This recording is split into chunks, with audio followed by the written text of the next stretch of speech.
നമ്മുടെ കയ്യിലൊക്കെ soft ലാൻഡിൻ്റെ ticket machine ഉണ്ടാവും. എങ്ങനെയാണ് ഇത് ഓപ്പറേറ്റ് ചെയ്യേണ്ടതെന്നുള്ളത് ഞാനിപ്പോൾ കാണിച്ചു തരാം കേട്ടോ. ഒന്ന് പ്രത്യേകം ശ്രദ്ധിച്ചോളൂ കേട്ടോ. ഓക്കെ, ഈ റെഡ് കളറിലാണ് ഓൺ ചെയ്യുന്ന ബട്ടൺ. അത് കഴിഞ്ഞ് കഴിഞ്ഞാൽ ഡി എന്നുള്ള ബട്ടണിൽ പ്രസ് ചെയ്യുക. അപ്പോൾ എൻ്റർ പാസ്വേഡ് എന്ന് പറയും. പാസ്വേഡ് എന്നുള്ളത് 1 എന്നുള്ളത് 6 വട്ടമാണ്. 1 1 1 1 1 1. അപ്പോൾ നമുക്ക് സ്റ്റാർട്ട് ഷെഡ്യൂൾ എന്ന് വയ്ക്കും. പുതിയ ഷെഡ്യൂൾ സ്റ്റാർട്ട് ചെയ്യാൻ വേണ്ടി പോകും. എസ് കൊടുക്കുക. സ്റ്റാർട്ട് ട്രിപ്പ് വയ്ക്കും. എസ് കൊടുക്കുക. അപ്പോൾ നമുക്കിതിൽ കൊടുത്തിരിക്കുന്ന റൂട്ടിൽ തൃശ്ശൂർ ഒറ്റപ്പാലാണ്. അത് നമ്മൾ സെലക്ട് ചെയ്യുക. 1 എന്നുണ്ടെങ്കിൽ തൃശ്ശൂരിൽ നിന്ന് ഒറ്റപ്പാലത്തേക്കും അത് അപ്പ് ട്രിപ്പും, 2 എന്നുള്ള ഡൗൺ ട്രിപ്പ് ഒറ്റപ്പാലം തൃശ്ശൂർക്കാണ്. നമ്മൾ ആദ്യം 1 എന്നുള്ളത് അപ്പ് ട്രിപ്പ് കൊടുക്കുക. അപ്പോൾ നമുക്ക് 0 തൃശ്ശൂരിൽ നിന്ന് സ്റ്റാർട്ട് ചെയ്യുന്നു. പാട്ടുരായ്ക്കൽക്ക് ആണെങ്കിൽ 1 എന്നുള്ളതുണ്ട്. യെസ് എന്നുള്ള ബട്ടൺ ഇട്ട് കഴിഞ്ഞാൽ നമുക്ക് ടിക്കറ്റ് വരും. ഇതാണ് നമുക്ക് ടിക്കറ്റ് വരുന്നത്. അതേപോലെ നമുക്ക് വേണ്ട സ്റ്റേജസ് ഏതൊക്കെയാണെന്ന് വെച്ചാൽ 5 എന്ന് എടുത്തു കഴിഞ്ഞാൽ ആ സ്റ്റേജ് കാണിക്കും. അതേപോലെ 10 ആണെങ്കിൽ ആ സ്റ്റേജ് കാണിക്കും. ഈ സ്റ്റേജ് വരികയാണെങ്കിൽ നമുക്ക് എസ് എടുത്തു കഴിഞ്ഞാൽ പ്രിൻ്റ് വരുന്നതാണ്. ഓരോ സ്റ്റേജ് നമുക്ക് ചേഞ്ച് ചെയ്യാൻ വേണ്ടിയിട്ട് ഇപ്പോൾ തൃശ്ശൂർ കഴിഞ്ഞ് കഴിഞ്ഞാൽ അടുത്ത സ്റ്റേജ് പാട്ടുരായ്ക്കൽ എത്തുമ്പോൾ സി എന്നുള്ള ബട്ടൺ, മുകളിലോട്ടുള്ള സി എന്നുള്ള ബട്ടൺ കൊടുത്തു കഴിഞ്ഞാൽ ഓരോ സ്റ്റേജ് നമുക്ക് മാറിക്കൊണ്ടേയിരിക്കും. അതേപോലെ റിവേഴ്സിലേക്ക് വരികയാണെങ്കിൽ താഴത്തേക്കുള്ള ആരോ കൊടുത്തു കഴിഞ്ഞാൽ റിവേഴ്സിലേക്ക് വരും.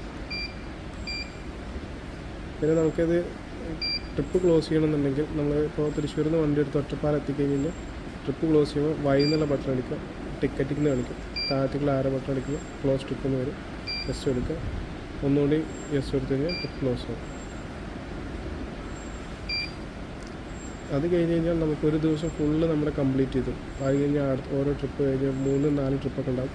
ഫുള്ള് കംപ്ലീറ്റ് ചെയ്തതിന് ശേഷം നമുക്ക് മൊത്തത്തിലുള്ള കളക്ഷൻ്റെ റിപ്പോർട്ട് എടുത്തതിന് ശേഷം നമുക്ക് ഷെഡ്യൂൾ ക്ലോസ് ചെയ്യാമെന്ന് പറഞ്ഞ ഓപ്ഷൻ. ഷെഡ്യൂൾ ക്ലോസ് ചെയ്തിട്ട് അന്നത്തെ ദിവസത്തെ മൊത്തം ടിക്കറ്റ് റിമൂവ് ചെയ്തത് മെഷീൻ ഫ്രീ ആയിട്ടിരിക്കാൻ വേണ്ടിയിട്ട് താഴത്തേക്കുള്ള ക്ലോസ് ട്രിപ്പ് കൊടുത്തതിന് ശേഷം ക്ലോസ് ഷെഡ്യൂൾ എന്ന് പറഞ്ഞ ഓപ്ഷൻ എടുക്കുക. ടെസ്റ്റ് എടുക്കുക. ടെസ്റ്റ് എടുക്കുക. നമ്മുടെ ടോട്ടൽ കളക്ഷൻ അന്നത്തെ ദിവസം മൊത്തം കളക്ഷൻ വരും. ടെസ്റ്റ് എടുത്ത് കഴിഞ്ഞാൽ കളക്ഷൻ മൊത്തം പ്രിൻ്റായിട്ട് വരും. എത്ര ആൾക്കാർ കയറി, ടോട്ടൽ എത്ര കളക്ഷൻ ഉണ്ടെന്നുള്ളതൊക്കെ നമുക്കൊരു റെസിപ്റ്റായിട്ട് ഇതിൽ കിട്ടും.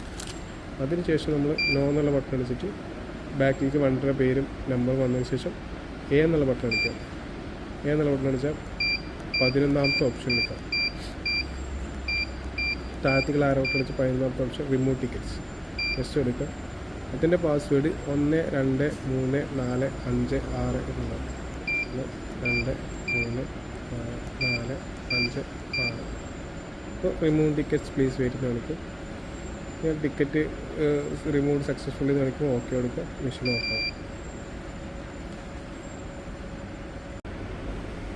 ഇപ്പം നമ്മുടെ വണ്ടിയിൽ ഒരു ഇൻസ്പെക്ടർ വണ്ടി ചെക്ക് ചെയ്യാൻ വേണ്ടിയിട്ട് നമ്മൾ വണ്ടി പോകുന്ന സമയത്ത് ചെക്ക് ചെയ്യാൻ വരികയാണെങ്കിൽ നമ്മളിങ്ങനെ റൂട്ട് സെലക്ട് ചെയ്ത് വെച്ചിട്ടുണ്ടാവും. ടിക്കറ്റ് അടിച്ചുകൊണ്ടിരിക്കുന്ന സമയത്ത് വൈ എന്നുള്ള ബട്ടൺ അടിക്കുക. വൈ എന്നുള്ള ബട്ടൺ അടിക്കുമ്പോൾ ഇൻസ്പെക്ടർ ഐ ഡി എന്ന് പറഞ്ഞിട്ടൊരു ഐ ഡി എനിക്ക് അത് 1 എന്നുള്ളത് കൊടുക്കുക. നമുക്ക് ഏത് വേണമെങ്കിൽ കൊടുക്കാം. ഇതിപ്പോൾ ഞാൻ ജസ്റ്റ് 1 എന്ന് കൊടുക്കുന്നു. ജസ്റ്റ് കൊടുത്തു കഴിഞ്ഞാൽ നമുക്കൊരു പ്രിൻ്റ് വരും.